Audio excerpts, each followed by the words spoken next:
Hi friends, ఈరోజు వీడియోలో ఉసిరికాయ పచ్చడి ఏ విధంగా ప్రిపేర్ చేయాలో నేను మీ అందరితో షేర్ చేద్దామని అయితే అనుకుంటున్నాను. ఒక్కొక్కరు ఒక్కొక్క విధంగా ప్రిపేర్ చేస్తూ ఉంటారు కదా. ఒక్కసారి నేను చెప్పినట్టు ఇట్లా ఉసిరికాయ పచ్చడి అయితే ట్రై చేయండి. టేస్ట్ అయితే చాలా బాగుంటుంది. ఫస్ట్ టైం చేసే వాళ్ళు కూడా చాలా ఈజీగా ప్రిపేర్ చేయగలుగుతారు. ఫస్ట్ అయితే ప్రాసెస్లోకి అయితే వెళ్ళిపోదాము. ఇక్కడ నేను ఉసిరికాయలు వచ్చేసి అయితే చాలా తక్కువ క్వాంటిటీలోనైతే ప్రిపేర్ చేస్తున్నాను. సో ఉసిరికాయలు అయితే 1/2 కిలో వరకు అయితే తీసుకున్నాను. వీటిని ముందుగానే వాష్ చేసేసి అయితే ఫ్యాన్ కింద ఆరబెట్టాను. ముఖ్యంగా ఉసిరికాయలకు తడేం లేకుండా చూసుకోండి. తడి లేకుండా మనం పచ్చడి ప్రిపేర్ చేస్తేనే పచ్చడి అనేది ఎక్కువ రోజుల పాటైనా కానీ నిల్వ ఉంటుంది. సో నాకు చిన్న సైజు ఉసిరికాయలు దొరకలేదన్నమాట. అందుకే నేను కాస్త పెద్దగా ఉన్న ఉసిరికాయలతోనైతే ప్రిపేర్ చేస్తున్నాను. సో నేను తీసుకున్న ఉసిరికాయల సైజ్ అనేది కాస్త పెద్దగా ఉంది కాబట్టి ఉసిరికాయలకైతే ఇట్లా లైట్గా ఘాట్లు అయితే పెడుతున్నాను. ఒక్కొక్క ఉసిరికాయకు ఇట్లా నైఫ్తోనైతే 3 ఘాట్లు ఉండేలాగానైతే పెడుతున్నాను అన్నమాట. ఇలా ఘాట్లు పెట్టి మనం ఉసిరికాయ పచ్చడి చేయడం వలన ఉసిరికాయకు ఉప్పు కారం అనేది కరెక్ట్గా పడుతుందన్నమాట. నేను తీసుకున్న ఈ ఉసిరికాయలు మొత్తానికైతే అన్నిటికీ ఇదే విధంగా ఘాట్లు పెట్టేసి అయితే ఇప్పుడు ఈ ఉసిరికాయలను అయితే రెడీగా పక్కన పెట్టేసుకోండి. సో స్టవ్ ఆన్ చేసుకొని అయితే గిన్నెను పెట్టుకొని అయితే ఇందులోకి 1/2 టీ స్పూన్ వరకు మెంతులను అయితే వేస్తున్నాను. సో మెంతులను అయితే కాస్త కలర్ చేంజ్ అయ్యేంత వరకు వేగనివ్వండి. మెంతులు వేగకుండా మనం పచ్చడి చేసామనుకోండి, పచ్చడి అనేది కాస్త చేదొస్తుంది అనమాట. అందుకే లైట్గా వేగాలి అన్నమాట. ఈ వేగిని అని ఎట్లా తెలుస్తుందంటే మనకి లైట్గా కలర్ చేంజ్ అవుతుంది. ఇలా వేగిన తర్వాతకి ఇందులోనే 1 టేబుల్ స్పూన్ వరకు జీలకర్రని కూడా యాడ్ చేస్తున్నాను. అదే స్పూన్తోని 1 టేబుల్ స్పూన్ వరకు ఆవాలను కూడా వేస్తున్నాను అనమాట. మనకి జీలకర్ర ఆవాలు కూడా కాస్త వేగాలి, మరీ మాడిపోకుండా చూసుకోండి. జస్ట్ కొంచెం వేగితే అలా సరిపోతుంది. ఇవి వేగిన తర్వాతకి వీటిని అయితే ఒక గిన్నెలోకి తీసుకొని అయితే వీటిని రెడీగా పక్కన పెట్టేయండి. ఇప్పుడు అదే గిన్నెలోకి అయితే నేను ఆయిల్ని అయితే వేస్తున్నాను అనమాట. చెప్పాను కదా, నేను చాలా తక్కువ క్వాంటిటీలో ప్రిపేర్ చేస్తున్నాను కాబట్టి ఇక్కడ చూపిస్తున్న ఈ పావుతోనైతే 3 పావుల వరకు ఆయిల్ని అయితే వేస్తున్నాను. ఇలా కాస్త ఆయిల్ వేసిన తర్వాతకి వేడైనాక ఇందులోకి ఉసిరికాయలను అయితే వేస్తున్నాను.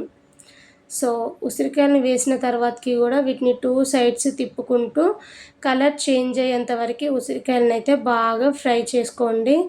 సో మరీ ఎక్కువగా ఫ్రై చేయకండి. జస్ట్ ఒక 2 నుంచి 3 నిమిషాల పాటు అయినా కానీ ఉసిరికాయలని ఫ్రై చేసామంటే సరిపోతుంది. సో చూసిలా ఉసిరికాయల కలర్ అనేది ఇట్లా చేంజ్ కావాలన్నమాట.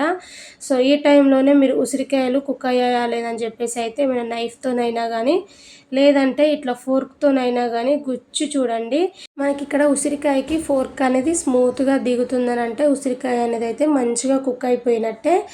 ఇలా ఫ్రై అయిన ఉసిరికాయలను అయితే ఒక గిన్నెలోకి అయితే ట్రాన్స్ఫర్ చేసుకోండి.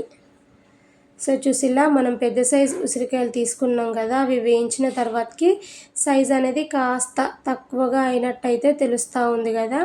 సో ఆయిల్ ఏం లేకుండా ఉసిరికాయలను అయితే ఒక ప్లేట్లోకి తీసుకొని ఇప్పుడు ఈ ఉసిరికాయలని కూడా రెడీగా పక్కన పెట్టేసుకోవాలి. ఇప్పుడు ఇదే ఆయిల్లోకి 1/2 టీ స్పూన్ వరకు జీలకర్ర, అలాగే 1/2 టీ స్పూన్ వరకు ఆవాలు, అలాగే 5-6 గల ఎల్లిపాయలు లైట్గా కచ్చా పచ్చాగా దంచి అయితే యాడ్ చేసుకోవాలి. 2 ఎండుమిర్చి అయితే ఇట్లా తుంచి అయితే వేస్తున్నాను. ఇప్పుడైతే ఈ పోపుని కాసేపు వేగనివ్వండి. ఎల్లిపాయలు కూడా కాస్త మనకి కలర్ చేంజ్ కావాలన్నమాట. ఇలా కలర్ చేంజ్ అయిన తర్వాతకి ఇందులోనే 1/2 టీ స్పూన్ పసుపు వేసుకొని స్టవ్ అయితే ఆఫ్ చేయండి. ఇప్పుడు ఈ పోపుని మొత్తం చల్లారబెట్టుకోవాలన్నమాట. పచ్చళ్ళలోనైతే వేడివేడి ఆయిల్ వేయద్దు కాబట్టి ఫ్యాన్ కింద పెట్టుకొని చల్లారబెట్టుకోండి. సో ఇప్పుడైతే మనం ముందుగా వేయించిన ఆవాలు, జీలకర్ర, మెంతులు ఉన్నాయి కదా, మిక్సీ గిన్నెలోకి వేసుకొని అయితే మెత్తని పౌడర్ లాగానైతే గ్రైండ్ చేసుకోండి. సో చూసిలా ఇట్లా మెత్తగా గ్రైండ్ చేసుకొని ఇప్పుడు ఈ పౌడర్ని కూడా పక్కన పెట్టేసుకోండి. సో మిక్సింగ్ గిన్నెలోకి అయితే మనం మిక్సీ పట్టిన ఆవాలు, జీలకర్ర, మెంతుల పొడి ఉంది కదా, అందులోకి అయితే ట్రాన్స్ఫర్ చేసుకొని ఇందులోనే టేస్ట్కి తగ్గట్టు సాల్ట్ అయితే వేయండి. నేనైతే 1.5 టేబుల్ స్పూన్ వరకు అయితే సాల్ట్ వేస్తున్నాను. ఇన్ కేస్ తక్కువైందనుకోండి మనం తర్వాతనైనా సాల్ట్ అయితే యాడ్ చేసుకోవచ్చు అన్నమాట. అలాగే కారంను కూడా వేసుకోవాలి. నేను ఇక్కడ చూపిస్తున్నట్టయితే 3 స్పూన్స్ వరకు కారం అయితే వేస్తున్నాను. చాలా తక్కువ క్వాంటిటీలో ప్రిపేర్ చేస్తున్నాను కదా, అందుకే 3 స్పూన్స్ కారం అయితే నాకైతే కరెక్ట్గా సరిపోతుంది. ఇందులోనే 10 గల పొట్టు తీసిన ఎల్లిపాయలనైతే వేసుకోవాలి. ఈ ఎల్లిపాయల వలననే మనకి పచ్చడి టేస్ట్ అనేది అదిరిపోతుందన్నమాట. ఇప్పుడు స్పూన్తోనైతే ఒకసారి ఈ పొడులన్నీ కలిసేలాగా బాగా మిక్స్ చేయండి. కారం, ఉప్పు, జీలకర్ర మెంతుల పొడి కూడా మొత్తం కలిసేలాగా ఇట్లా మిక్స్ చేసిన తర్వాతకి మనం ముందుగా వేయించి పెట్టుకున్నాం కదా, ఇప్పుడు ఉసిరికాయ ముక్కల్ని కూడా వేసుకొని ఒకసారి అయితే స్పూన్తోని మిక్స్ చేయండి. ఇలా మిక్స్ చేయడం వలన ఉసిరికాయకి ఉప్పు, కారం అనేది కరెక్ట్గా సరిపోతుందన్నమాట. సో చూసిలా ఇట్లా కలిసేటట్టు అయితే బాగా మిక్స్ చేయండి. సో ఈ ప్రాసెస్ అంతా చేసేంతలోపు మనకి ముందుగా మనం పోపు పెట్టుకున్నాం కదా, ఆ పోపు అంతా చల్లారిపోయి ఉంటుంది. సో చల్లారిన పోపును మొత్తం తీసుకొచ్చి అయితే ఇందులోకి వేసేసుకోవాలి. పోపు మాత్రం చల్లారిన తర్వాతకే వేయండి. వేడి మీద ఉన్నప్పుడు వేసామనుకోండి మనకి పచ్చడి తొందరగా ఖరాబ్ అవుతుంది, ప్లస్ పచ్చడి కలర్ మొత్తం చేంజ్ అవుతుందన్నమాట. సో చూసిలా మీకు ఇక్కడ కాస్త ఆయిల్ ఎక్కువైనట్టు తెలుస్తూ ఉంటుంది. బట్ ఈ పచ్చడి 3 డేస్ అయినా కానీ ఊరబెట్టాలి. అలా ఊరబెట్టడం వలన ఈ ఆయిల్ మొత్తం పోతుందన్నమాట. సో ఇలా కలిపేసేసి అయితే దీనిపైనుంచి మూతను పెట్టుకొని 3 డేస్ పాటు అయినా కానీ పచ్చడిని మంచిగా ఊరనివ్వండి. 3 డేస్ తర్వాతకి మళ్ళీ మూత తీసి అయితే చూపిస్తున్నాను. సో చూసిలా ఆయిల్ అనేది కాస్త తక్కువైనట్టు తెలుస్తుంది కదా. ఇప్పుడు ఈ టైంలోనే నేను ఇందులోకి నిమ్మరసాన్ని అయితే వేస్తున్నాను. నిజానికి చెప్పాలంటే పచ్చడి పెట్టినప్పుడే మీరు నిమ్మరసాన్ని అయితే వేసుకోండి.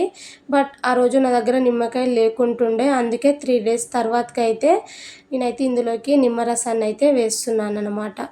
ఇలా చేయండి, పచ్చడి అయితే అదిరిపోతుంది. Thank you.